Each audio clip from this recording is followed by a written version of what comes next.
Hello friends. This is Becky with Becky Budgets, just coming on here as today is Thursday and that means it is payday. I'm on here today to go ahead and do our actual numbers.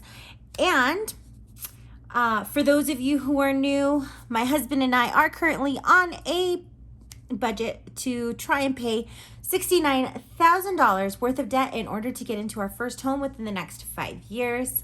For those of you who have been with me for a while, thank you. I love each and every one of you so very much. So let's go ahead and get started. So, my husband's paycheck came in as $848.40.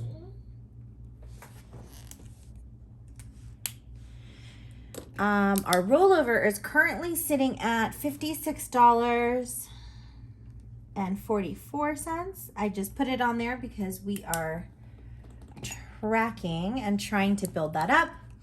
And we didn't use anything from savings. So the income total that we're working with is what my husband brought in, which was the $848.90. Now, Xfinity actually came in as $147.30. Oh, I've got a crying puppy. Let me get him on my lap because if not, he's not gonna stop. So we're gonna have Leo sitting on my lap today. My husband's Advantage came in as $95.68. Microsoft is $15.71. And the Cricket subscription is $10.79. Now, when I add those four values together,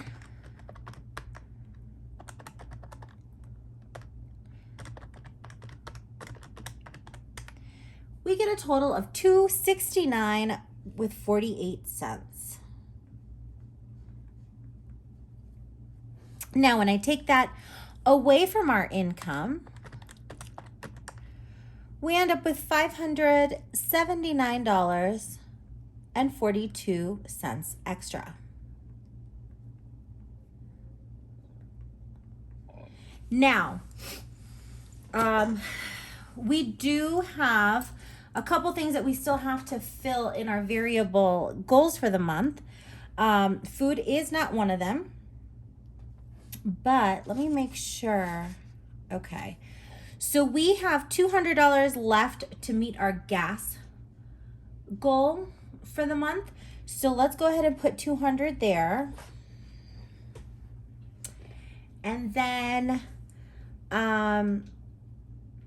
we'll go ahead and put the 150 that we just used from the dog's grooming. We'll hold off on these. And we'll put those $75 into our eating out budget. So that's going to bring our variable envelope budget to $425. So for those of you who don't know, we do have to stagger the way that we fill our variable envelopes.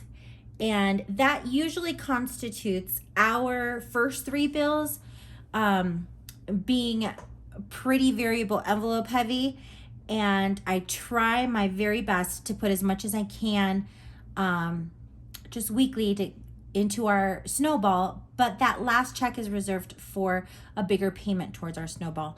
So because my husband did bring in about $140 more, I thought it would be important to go ahead and fully fund our pets so that we don't have too much to still fund.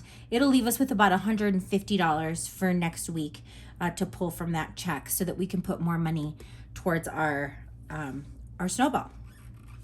So let's go ahead and take those $425 away from our leftover. And that's going to leave us, let me make sure that I did my math right. Hold on. $579.42 minus 425 equals $154.42.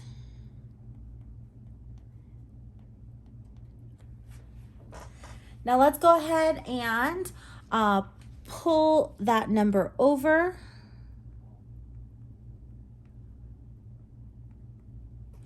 And then we'll go ahead and fill in our sinking funds. So we'll do the 25 going to medical, 15 to vet, household, car maintenance, and gifts, 5 to vacation, $3 to renter's insurance and car registration, and then the 4 to emergency to round it up to 100.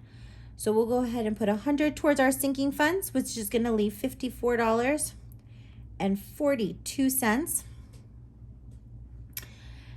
Now, when I pull that down, I did opt to put more money into our variable envelopes this week. So I'm going to go ahead and plan on putting 15 towards our snowball this week. And let me just have the calculator catch up a little bit. And that's going to leave us with $39.42 remaining. Now, we did go ahead and transfer $28 into my husband's savings account. I actually dropped 4 pounds this week. So I'm going to go ahead and get $8. And then when we take the 28 and the 8, we are left with $3.42 towards our buffer. And so that'll give us $39.42, which will give us that zero-based budget. So let's go ahead and check my math. So we've got $848.90 minus our bill total, which is $269.48, minus our variable envelope total, which is $425. I'm so confused. I think my math actually was off this time. Hold on. Let's do $848.90 minus $269.48 minus $425. Okay, no, we're good. I must have typed something in wrong. Minus the 100 that goes into our sinking funds, minus the 15 that goes into our snowball, minus the $39.42 that goes into our savings. And I don't know what I did there. So $39.42 minus $39.42 is going to give us that zero-based budget. I got really confused there all of a sudden. Probably because I messed up in this section right here when I was subtracting. So to go ahead and keep track of our buffer for this week, we're starting off with $56.44 plus the $3.42 that are going into the buffer this week. So $3.42 plus the $56.44 equals a buffer total of $59.84. Perfect. So we are chugging along when it comes to that, slowly but surely. One thing that keeps us on our on track is when we don't do any unbudgeted expenses. So hopefully we can keep that at a minimum this month. That being said, I'll be back tomorrow to do our cash stuffing before the weekend so that we can have an awesome weekend. As always, thank you to each and every one of you who has taken time out of your day to watch this video. I will see you all tomorrow. Take care. Bye.